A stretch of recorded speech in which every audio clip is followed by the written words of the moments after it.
Hey everybody, welcome to Tpull's Corner. I'm Travis, and we put together a tribal deck.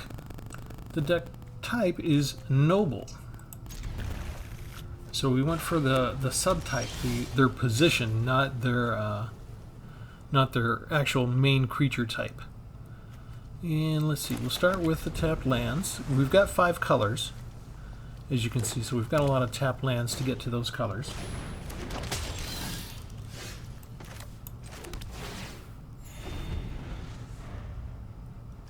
And it would be better if we could get our opponent to lose life before we ring in the Vampire Socialite. But we shall see.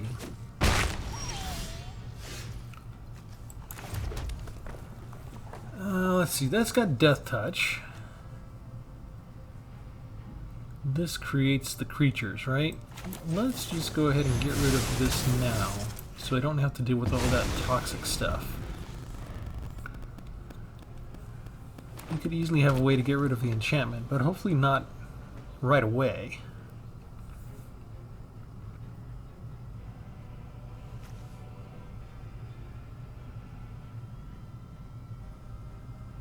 They're looking at it like they can remove it right now.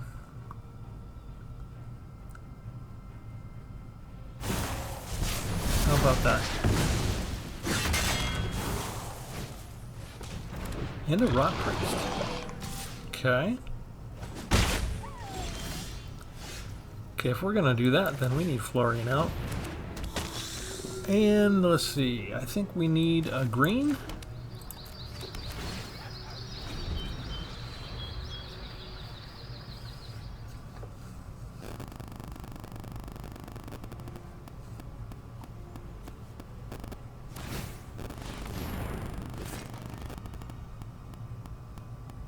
Florian has first strike, so if they're paying attention, they will not attack. I mean, they could still attack if they had some sort of... combat trick.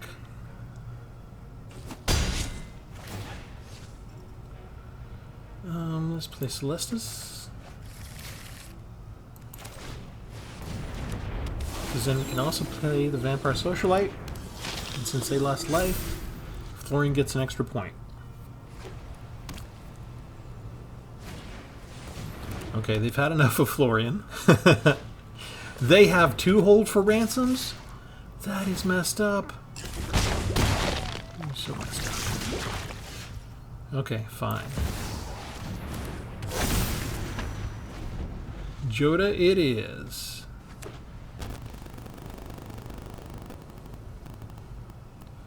These can attack or block, but they don't stop me from doing anything else. And here, this guy will just recreate himself. So they lose nothing by attacking this time. They're just spending mana to move the thing over and back. But this is a creature you control. If we can do something, and maybe it won't be the creature that's controlling. Let's see. I think we decline that. We're happy with stuff that we have. We can't make them discard anything right this second. So let's go ahead and get rid of this Flesh Cutter once and for all. And we don't want to lose Joda to the Death Toucher, so we don't attack with it.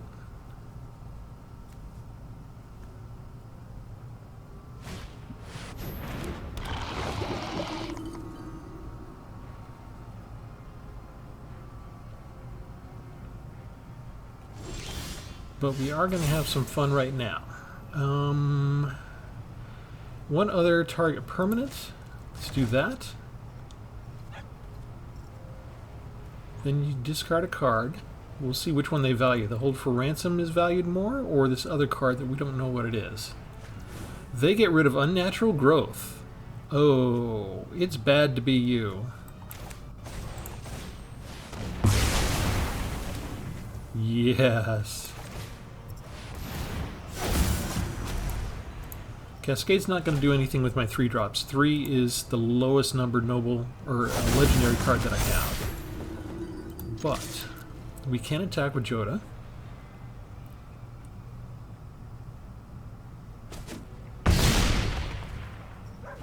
And maybe they do something. Let's see. What do we want to do? I guess we just pick a land out. There we go. And I like all my cards, so I don't need to discard anything again.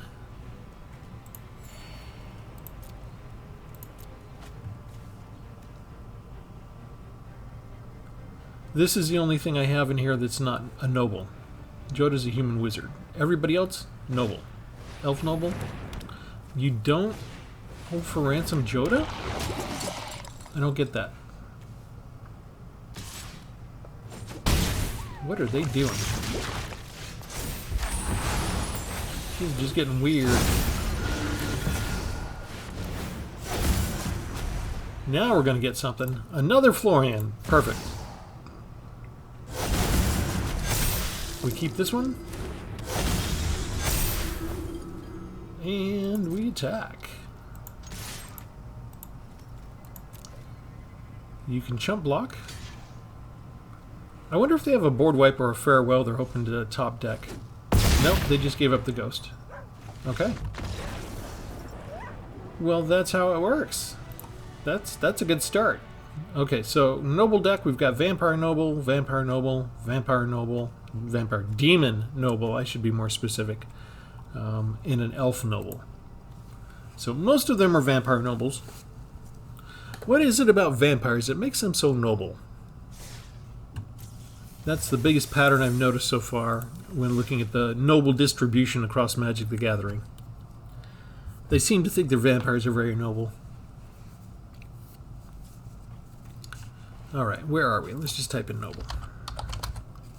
I probably should have fixed the land a little bit better, but this was before I burned my wild cards.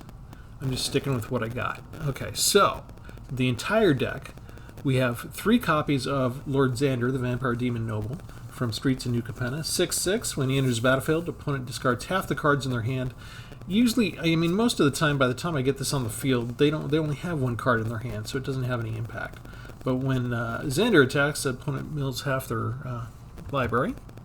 We have 2 cut downs for removal, 1 Fierce Retribution to take out an attacker, 1 Machiko's Reign of Truth to pump up creatures. This is in here because when it's done, it turns into Portrait of Machiko, which is a human noble. Vampire Socialite we saw.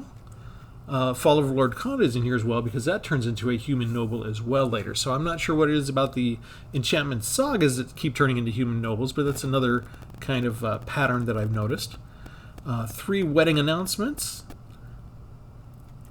1 arrogant outlaw who's a vampire noble. This will get me 2 life back if an opponent lost life this turn. Path of Peril to destroy everything if I need it, or just the small ones. 2 copies of Squee, Dubious Monarch, so we have a Goblin Noble represented in here. 3 copies of Florian. 1 Queen All in All. And a Celestis to help us dig through our deck if we need to. Shieldred's Restoration, I'm hoping to pay the kicker cost so that we can bring something back and gain life. Enthralled to the Pit, which I'm hoping to pay the kicker cost so that we can take their creature, use it, and then they lose it. 2 copies of Edgar Charmed Groom. He's a legendary vampire noble. 4/4, other vampires get +1/+1, so synergizes nicely with all the other vampire nobles in the deck. If we lose him, he just turns into a coffin and pumps out black and white vampire creature tokens. 1 Mysterious Limousine, we're also going to use as a way to get rid of something off the field, and 1 Okiba Salvage, which if we lose the Limousine, we can bring it back. We can bring back a creature or a vehicle card from the graveyard to the battlefield. 1 Blood Tithe Collector, 3/4 flying. Edgar's Awakening to get something from the graveyard to the battlefield, so if we're losing Xander to discard or mill, we could still get it back. Burn the Accursed, 5 damage for removal. 2 copies of Joda, and 1 Leyline Binding, and 2 Kami War. And the rest is all just trying to make sure we get to the 5 colors that we need. And hence we have the Noble deck.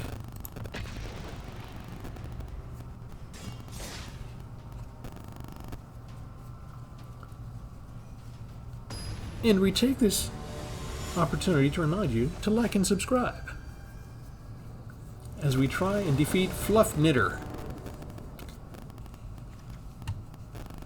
They gave me some expensive cards up front. As long as they don't mono-starve me, I should be okay. I need one red to get Florian or just anything to get Celestis, and then once I get Celestis out, everything kind of takes care of itself eventually.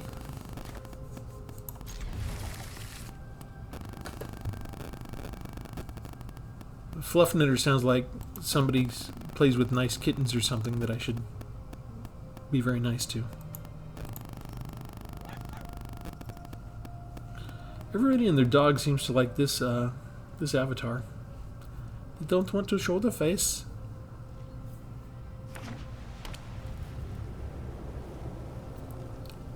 A mulligan and still not a one mana play. Okay. Blue, green, and white. There's my black, there's my red. So if we can survive to get Celestis out, then we can start playing pretty much any of these as soon as we get enough land.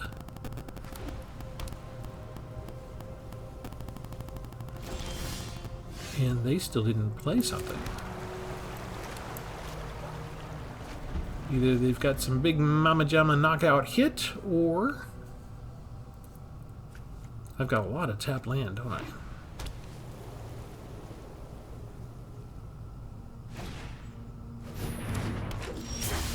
Okay, it has begun.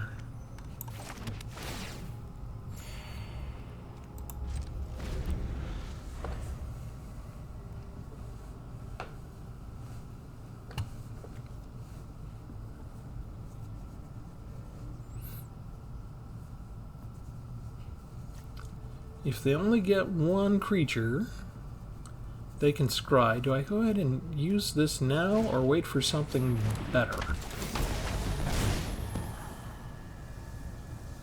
I feel like I need to wait for something better. I feel like I should go ahead and just grin and bear the first couple of points of damage.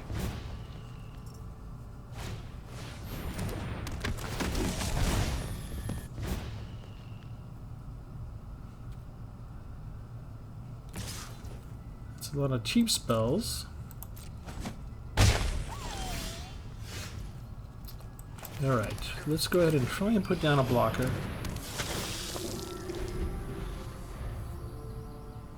We may pay a price here if they have removal right away, because we are tapped out.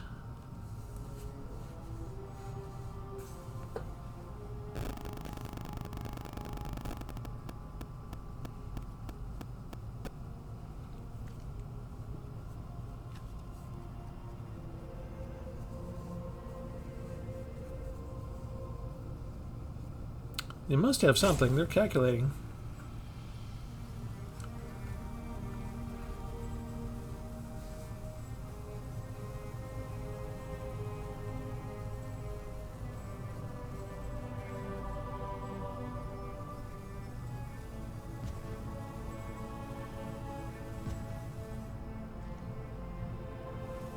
That was a lot of time. Okay, so they do nothing.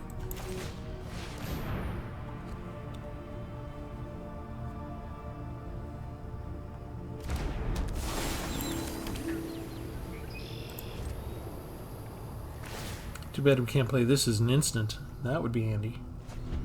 Alright, we've got Fierce Retribution if we need it. So we can block with Florian and feel kind of secure unless they use, like, a Ganjo to discard a Ganjo, and they don't. Okay. Wedding announcement.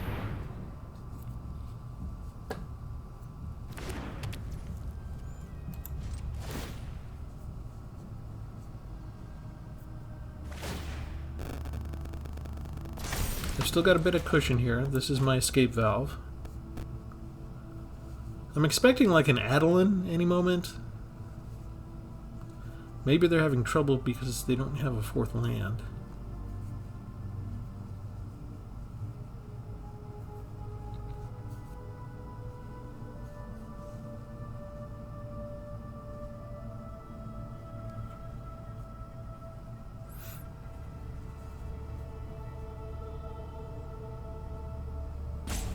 They're running through the same calculations every turn and coming up dry.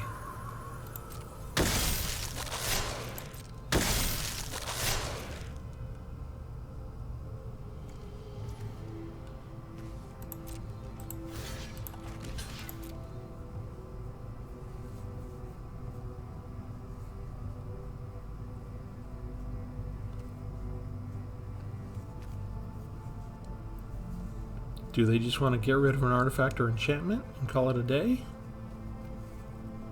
Or actually play a card? +1, no.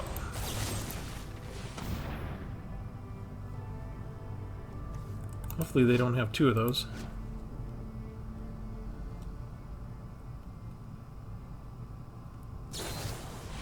Indestructible. Okay. They got me.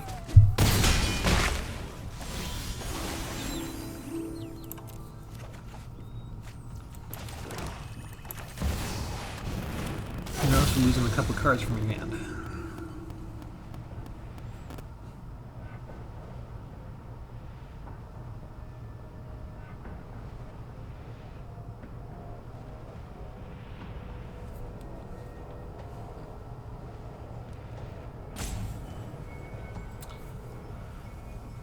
Oh, Fluffknitter. Always with the roping. Okay, it's good we got rid of those.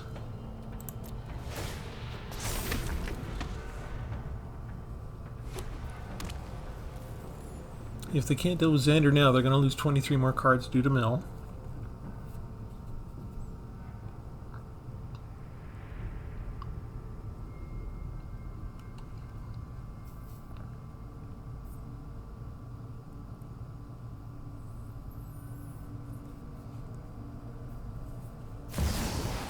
Wandering Emperor, okay? You started this fight, but I'm going to end it. We expected Wandering Emperor at some point, so they got the 4 lands, they got the Wandering Emperor. They didn't want to wait for Xander to attack. I don't know why they're waiting now. They're tapped out. I mean, Wandering Emperor can plus up somebody, but you still can't attack.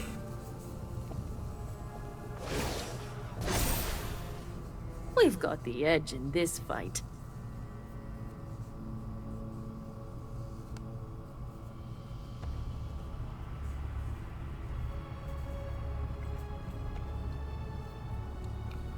If we actually get one more land, we could do Kami War and Machiko's Reign of Truth.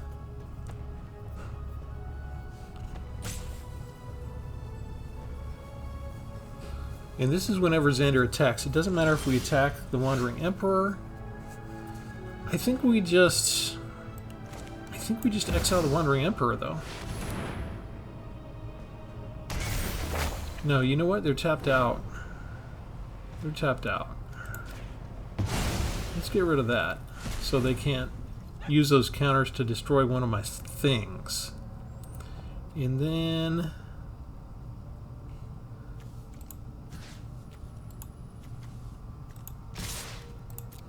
we're not going to attack with Xander yet. We're going to see if they want to trade the Rumor Gatherer for 1 point off of Wandering Emperor. I'm not impressed. Excellent.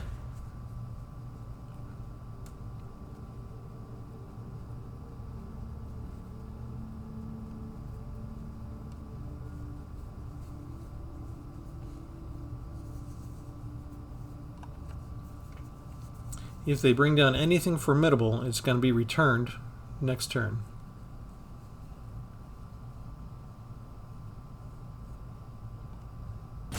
This is not a bad deck. It's nice how they were able to get the Initiate and the Perish Blade Trainee down with somebody who could pump them up. A little bit of extra counter help. And then if they had the mana, they could have destroyed any one of these. Strike fast and strike hard.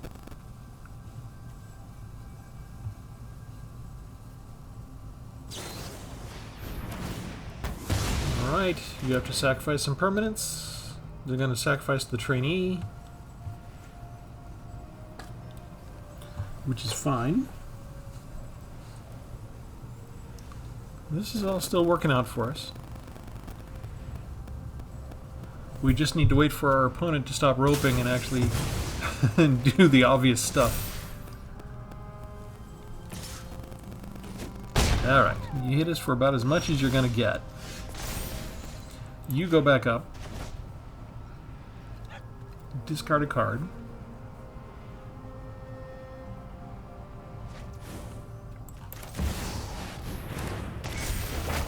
Wandering Emperor goes bye-bye. I guess that's that. And now whatever they put down is automatically going to be thrown back up. So if they put something down, I mean, it just doesn't matter. Go back up, discard something.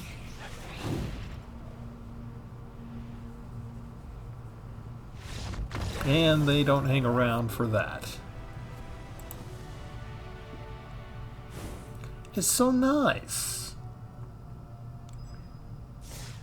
It's amazing what you can do when you get 5 colors out. Ritual of Hope. That's a Coven card.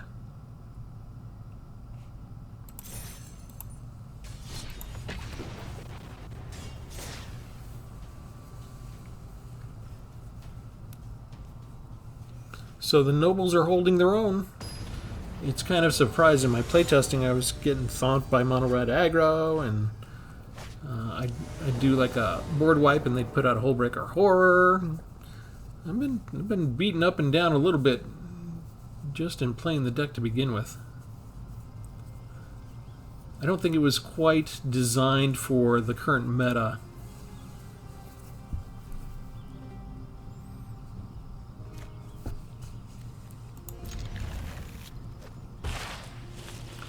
Although I do think Wedding Announcement is a useful card. I haven't used it a ton, but, you know, it's in a few decks here and there.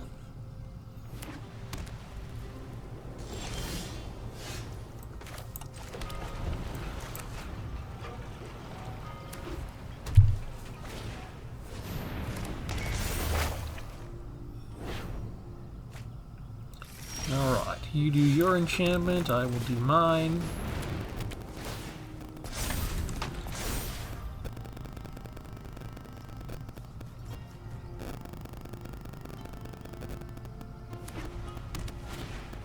They don't bother to discard anything, they're just ramping. Ramping left and right.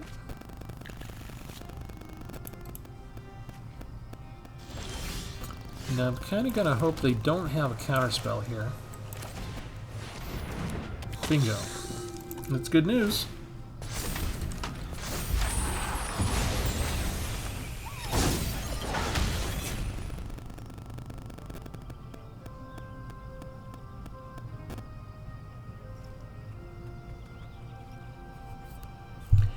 If you kill me, I will only grow more powerful. They have a way to exile later.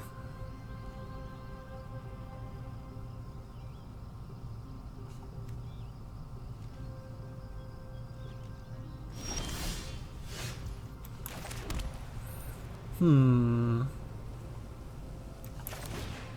do another one of these.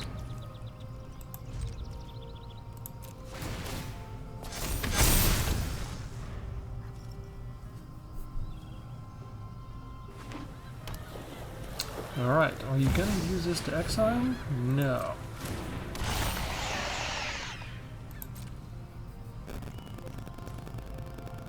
I can't get rid of it with Leyline Binding.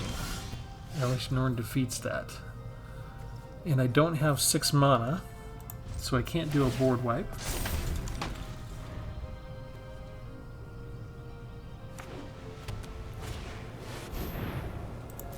And they can get rid of one of my enchantments.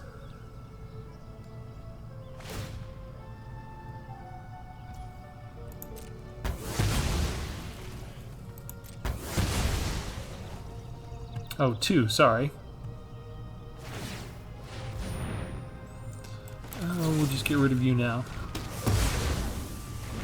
We don't need any life linking going on.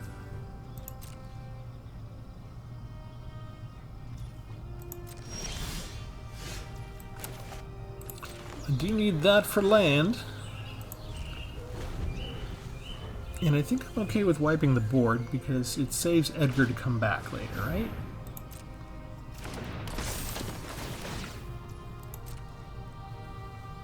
We get to search for 2 lands because of Elish Norn.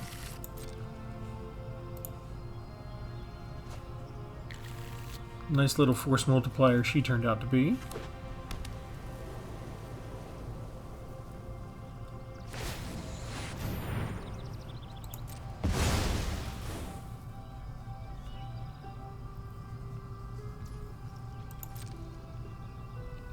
And now they should be willing to attack. Yes, yes, yes, but you're tapped out. And you know not what comes next.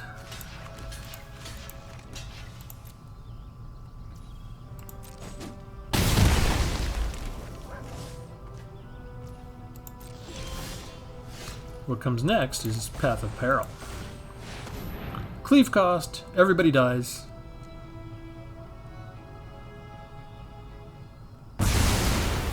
Okay, I wish they hadn't used that on Edgar at the moment, but we'll live with what we got. Do you have enough land? They just have another Elish Norn, which means I can't play the Leyline Binding again. And they managed to put her down first, so they get card draw. I'm not having a good day here.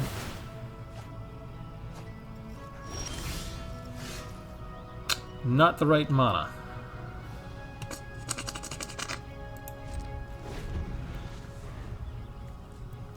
I need a green or a red to round everything out.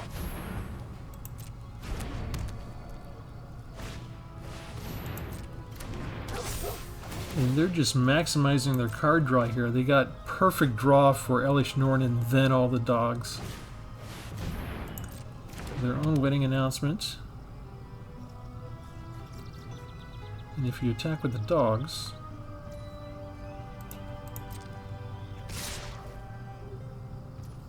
I think I've got to play something at this point.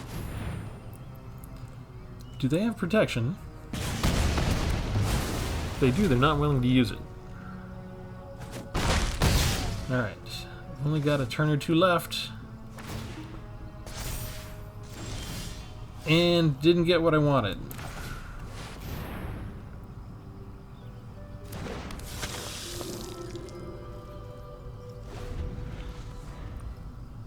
Magic has seen fit to give me like 3 of the most expensive cards in my hand and not give me the resources to do anything with them.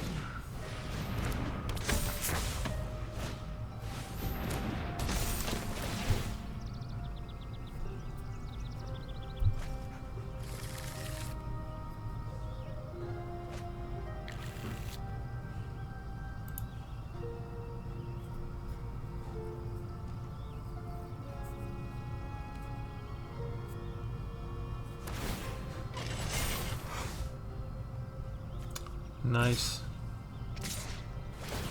I think I'm pretty much dead. They're gonna get so much value out of that.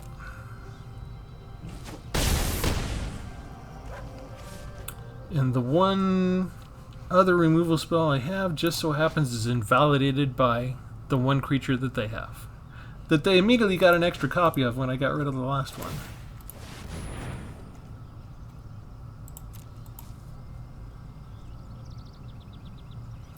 My Mythic Rare is still stuck in my hand.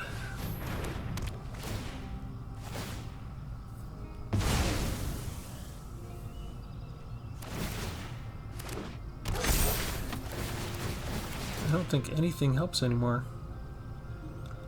I think it's either board wipe or death. I already used Path of Peril. But I do like the way their deck is popping off. Yeah, squeeze no good. We have to give up the ghost. 2 Elish Norns in a row pretty much kills me almost every time.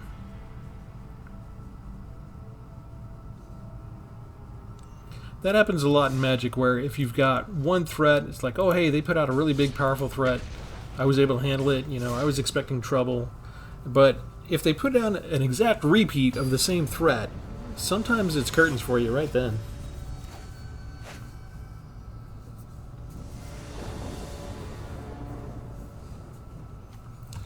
Just a little bit of help from land would have helped us out immensely then.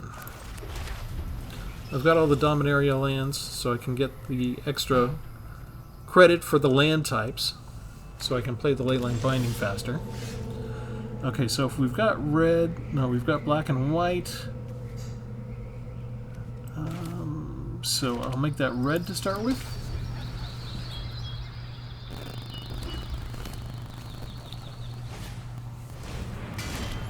Oni Cold Anvil, okay.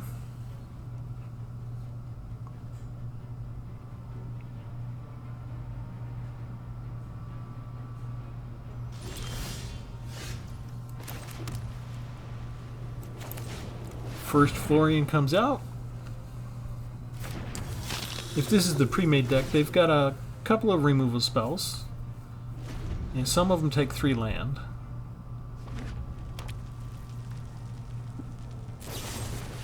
There's one of them right there.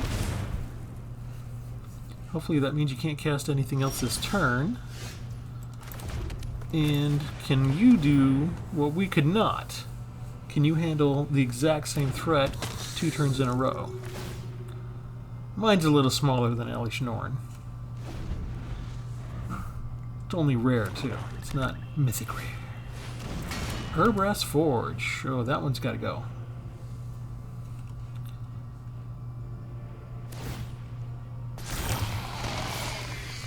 I wonder if they know enough to sacrifice it to the anvil. That's gonna back. No, they don't sacrifice it to the anvil. Why am I getting all the red? When I chose red, if I knew I was going to get all the red, I would have chosen any other color.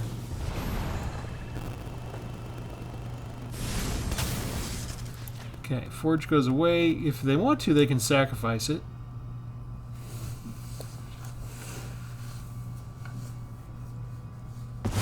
It's not the worst thing in the world, but maybe they're not too experienced with using the anvil deck yet. If they sacrificed it, let's see, what do I want? I can't really afford anything right now, can I? Let's do Edgar. I've got a spare copy of Edgar.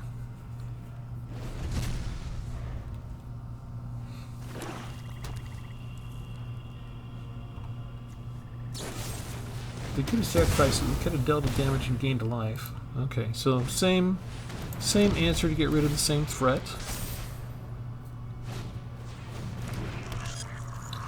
And now we have to worry about the Dragon Spark Reactor.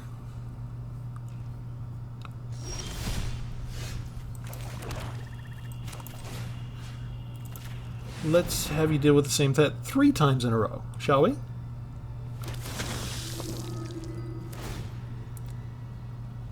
I'm beginning to think this vampire is noble.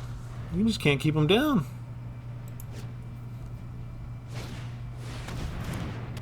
That's not going to be enough.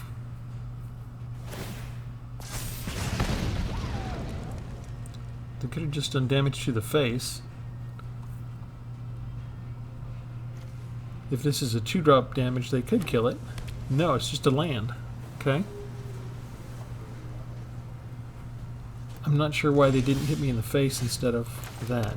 That gets me Xander, doesn't it? Let's see. No, what am I missing? I'm missing blue still. Yeah, well.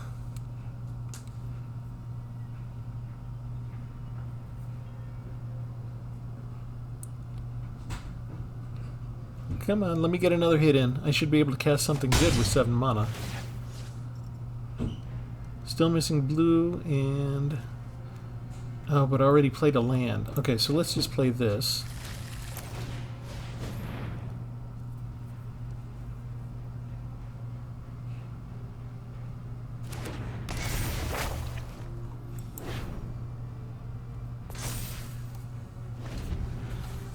If he survives, he'll be a 5/5 next turn.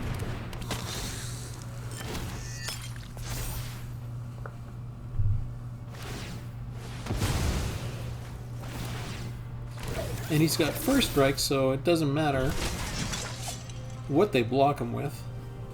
I can survive as a 5/5. But what they should be doing is chump blocking with the anvil, just stopping me from damaging them and getting a life back each turn. They can use this to kill him next turn. And this is the wrong color land.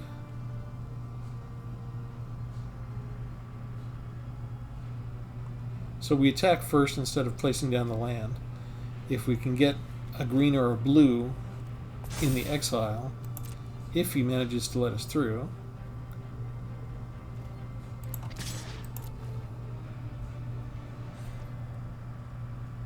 No, he blocks. Okay.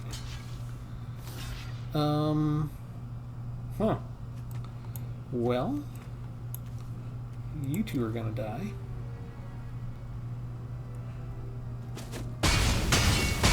All of them are going to die. That stops my draw, so I guess I'll just put that down. No reason to hoard that.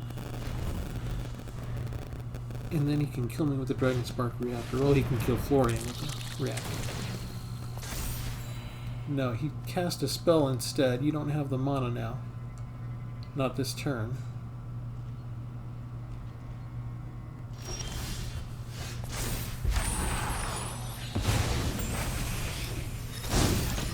Let's try this again.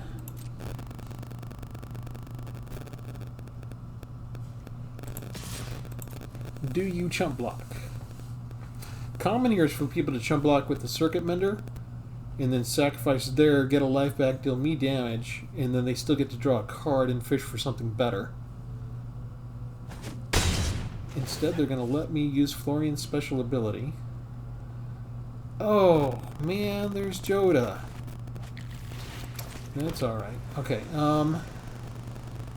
let's leave Xander as a surprise. Let's do the Socialite, because we hit them for damage. So, Florian becomes a 4/4. I can still put Xander down? Sweet!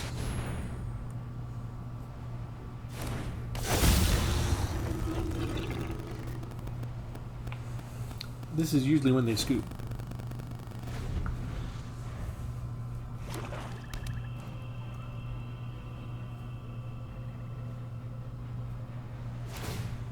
They go after Florian instead of saving up one for Xander. Or maybe attacking with these and hoping I block with Xander and then detonating the reactor to get rid of Xander. That's going to put 21 lands, or 21 cards at the bottom. We'll go ahead and play that.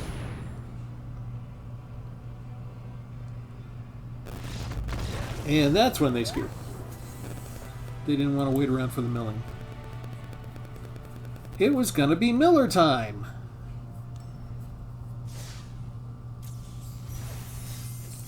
Alright, we'll do one more. And we're holding up better than I thought we would. A lot of the problems when you're fooling around with jank like I am with just picking a theme is, to a certain degree, you have to ignore the meta at first, and then once you've got your theme deck together, then you sort of mix in the removal you think you need to withstand the current meta to survive long enough just to show off what you've got, show off the concept. In this case, we're not looking for one specific card combo. We're just looking to use our nobles for the most part. By the time I chose all the nobles, I had 5 colors, so by then it was like, hey, if I got 5 colors, I'm throwing in Joda and Kami War. That's just what happens.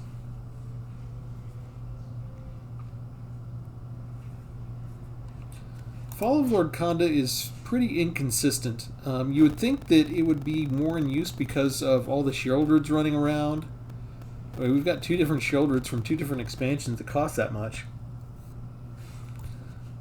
But there's a lot of swarm decks as well. So I think if you stack this in your deck, you're not going to come up against as many more powerful decks, I'm imagining, because the algorithm is going to see this and it's going to say, oh, let's throw Travis against the weenie decks that have mana value 3, 2, and 1, and that way he'll have a useless card in his hand the whole time. This is how the artificial intelligence governing who it matches me up against thinks. In my mind, this is the process. That's how they do things. Okay, so 7 and 5, and we've got 3 mana. Yeah, you can go away now. That is a very troublesome card. Wedding Announcement is good, but let me do Squee first. We're getting some early damage for a change against the Selesnya people. How does it feel to be hit first for a change? That's not the pre-made deck. Transform Incubator. Okay, so we're dealing with the Incubators. That's only 3. Okay, so Wedding Announcement does come out now. We'll go ahead and trade with Squee for that. They don't want to. They probably have an Incubator card ready. And it's in the sky.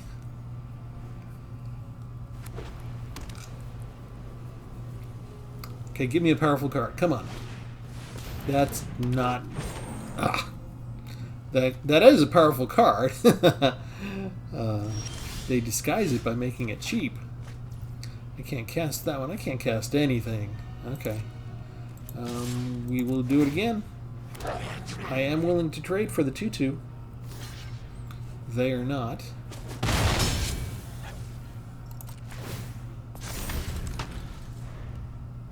Everybody becomes a 2/2 in a second. But these people might have a bulldog. No, Consuming Blob instead. Oh, good. We finally got a card we can use Follow Lord Konda on. And this, I'm afraid of this card. This card can run away with the game pretty quick. Partly because it's the beginning of your end step.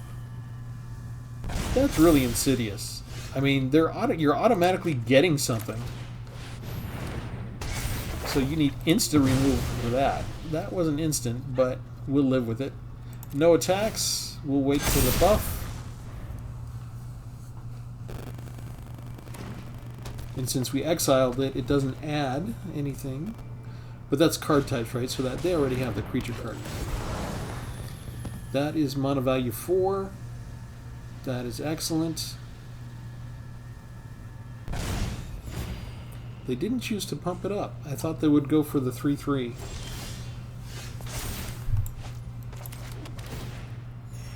Alright, Konda takes out. After all that I just talked about how the algorithm matches you against things that you can't handle, they gave me some 4-drops.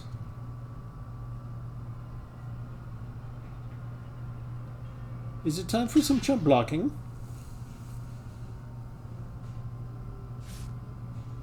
Or are you just going to take it all? It's 13 points. Okay, so they take 11 points of damage. I'm impressed. So what do we need? We need 2 more land for Xander, and we need a green for Joda. And they have... I have been reborn! Elspeth. And now they'll probably go for the 3/3.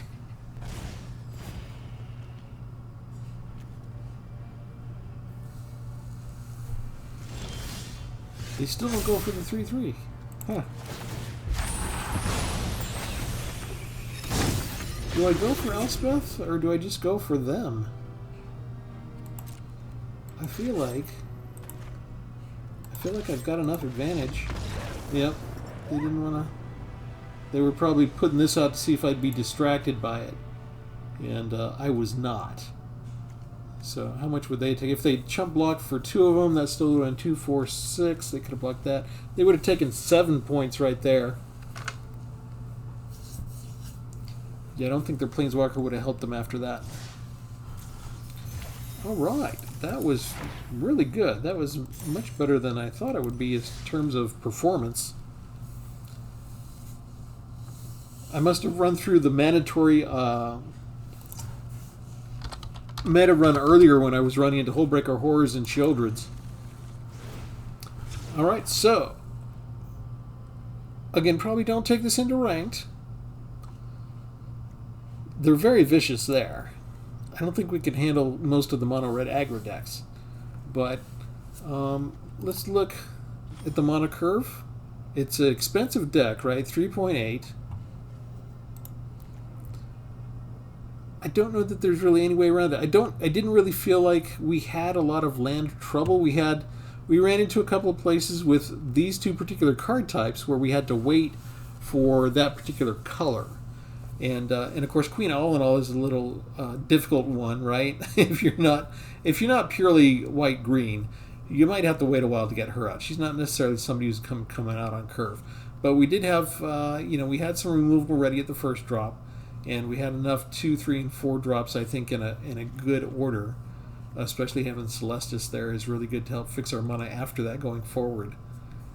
And yeah, for the most part, I'm kind of happy with the deck. I'm happy with the way it turned out. I'm happy with the idea that I can do something really quirky and odd that you don't see other content creators putting out there. Just so, there's so much of the same that people are complaining about. They're talking about a dead standard right now. They're talking about how everybody's decks are starting to look the same, how we need to ban some cards just to shake things up. And I'm never really having that problem. I just get an idea, I'll be looking at card types, and instead of Vampire Tribal, what if I do a Noble Tribal? And it kind of works, and it's a fun little deck. And maybe it's not good for ranked, but it's still good to get you some wins. So, yeah, go ahead and leave me a comment if you want to try this out, if you have any luck with it. Or, as always, if you do something different, let me know. All right, I think we'll leave it there. Thanks, everybody. This is Travis signing off for Tpull's Corner. Have a good one.